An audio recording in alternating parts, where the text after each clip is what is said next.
जी, अस्सलाम वालेकुम। ये देख रहे हैं आप आईपैड इंस्टीट्यूट का चैनल और ये वर्कशॉप है जी हमारी। सब गाड़ियाँ बाहर ओपन है, लड़के काम कर रहे हैं।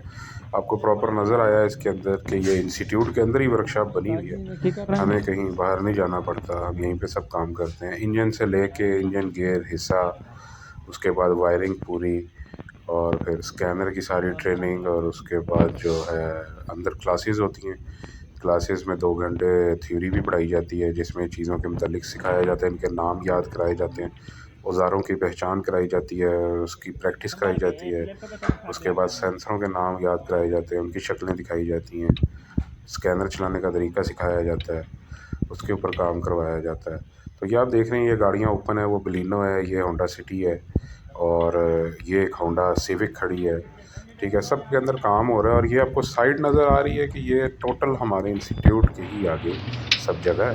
हमारे लड़के यहीं पे काम करते हैं, हमारे लड़कों को आगे पीछे अंदर बाहर नहीं आना जाना पड़ता और उन्हें कोई प्रॉब्लम नहीं होती। यहीं से वो अपने रूम्स में चले जाते हैं और वहाँ से आके यहीं पे काम करते हैं।